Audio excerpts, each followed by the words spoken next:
Hey guys, thanks for joining us today. My name is Kyle Brown. I'm with Zeiss Sport Optics. We want to share with you the Conquest V4 1-4x24 with external elevation turret with ballistic stop and locking system, and with the ZQ-AR reticle. Today we're going to show you how to sight in and zero this rifle scope, and I think you'll like it.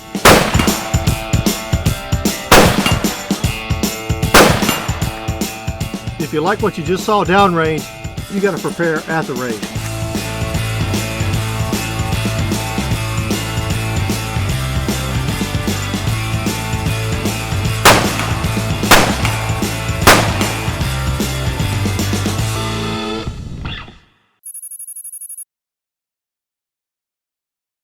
So we have a very dynamic rifle scope on top of a dynamic rifle, fast shooting, rapid environments, multiple targets at multiple distances, and that's why we chose the rifle scope and weapon package that we did. So now it's time for the initial steps of getting this sighted in.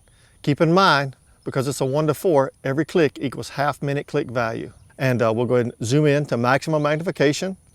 And we've already taken our fast focus diopter and we've adjusted it for my eye. So at this point, we're ready to get some rounds down range and then see what kind of adjustments we need after that. So we've already loaded the magazine. Going to go ahead and get the safety glasses and hearing protection on, and we're going to get a few rounds down range.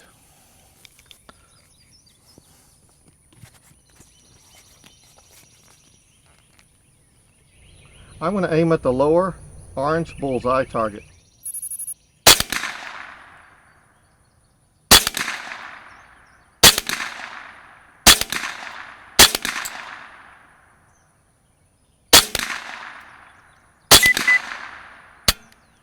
Okay, we've identified our group downrange. Now all we need to do is adjust our reticle to that group itself. So what we're going to do is look through the rifle scope while holding the rifle nice and steady. Again, this can be a little bit tricky.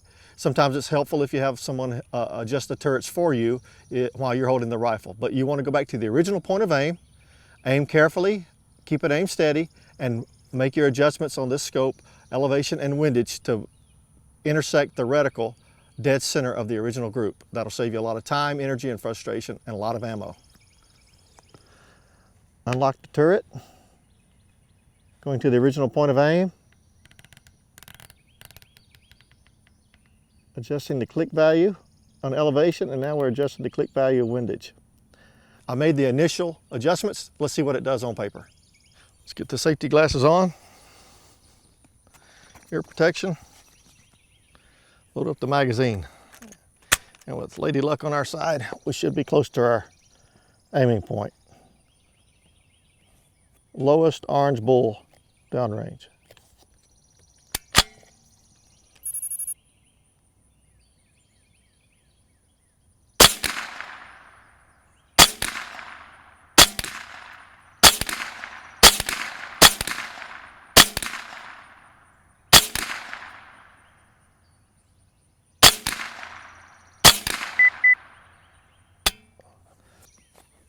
Well, we should be closer to our bullseye. Let's take a look and see where we're at.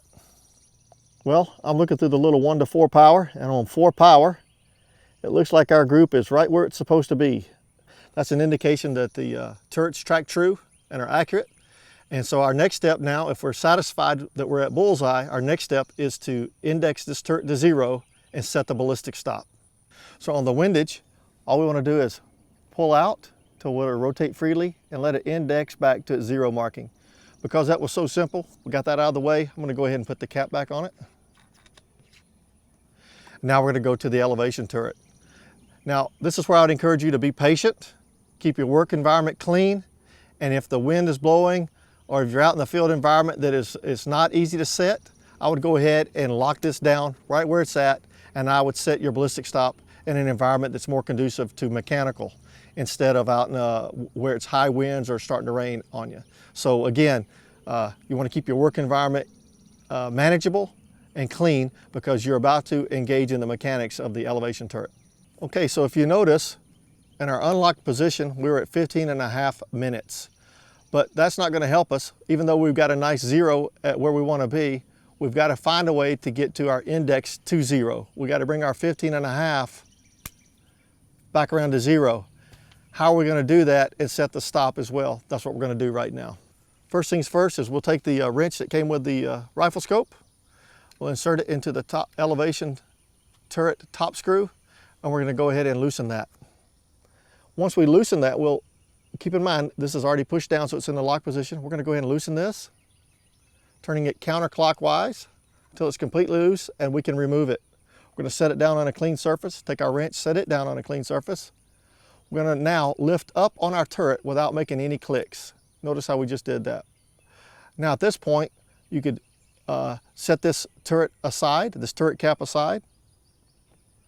And now here's the mechanical feature right here called the ballistic stop. And now we're going to remove the ballistic stop bucket. And as we've done that, you'll notice that the base of the ballistic stop turret has a vertical pin. Down here it stays stationary. The ballistic stop bucket itself has a horizontal pin on the ballistic stop bucket, and as it rotates in the clockwise position, it will bump up against that vertical pin and create the stop. So we have a nice metal on metal, a nice mechanical stop assembly. So here's where you want to be patient with your ballistic stop while you're setting it. As you have the bucket out, you want to ensure that the horizontal pin stops on the clockwise face, going clockwise. It'll stop on the clockwise face of the vertical pin. Once we've assured we've done that, now it's time to put our top turret cap back on and index it to 0. So we've got our 0 indexed here, and we've got our 0 index marker here. We'll simply be patient, slide this on, assuring a good index to 0 right there. We'll take our top elevation turret top screw, start it by hand, take the tool that Zeiss provided with you for the turret, a T20, go ahead and in the push down / lock position, notice we maintained our index to 0. We'll go ahead and tighten this until we meet initial resistance. Now that we've met initial resistance, you want to be careful and go ahead and turn it about a 1/16 to perhaps an 1/8 of a turn, just snug enough. If you don't get it tight enough, it could slip in the field under use. If you get it too tight, rest assured you're going to break it. If you break it, don't worry, give us a call at customer service. We have the right way to coach you through it and replace that turret screw if you prefer. Now sometimes you may feel like you need more elevation travel to go down or up. However, the turret itself is actually stopped. It won't give you any more up and it won't give you any more down, so you think you're out of travel. Don't fret, you're not out of travel. Again, you're up against the ballistic stop. This is a single turn turret because it's about 40 minutes of travel, and we don't envision anyone using about 40 minutes of travel in a Zeiss in any 1-4 rifle scope. So that being said, if you do need more elevation travel in the down or up position, if you're up against that ballistic stop, it's a very simple process. Loosen the top screw, remove the turret cap, adjust the ballistic stop bucket to the opposite side of the stop pin, put the turret screw back on, and you can adjust all of your travel. You have about just a little over 100 minutes of travel in the 1-4, so there's plenty of travel to get sighted in and zeroed in and get your ballistic stop set. So there's plenty of travel in this.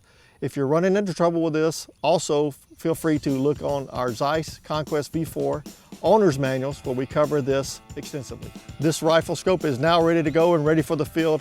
Quick adjust on the fly, lock, unlock, set it back to your ballistic stop, lock it again. We're ready to roll, guys. And if you'd like to find out more detailed information about this scope or any other products from Zeiss Sports Optics, please be sure to visit our website.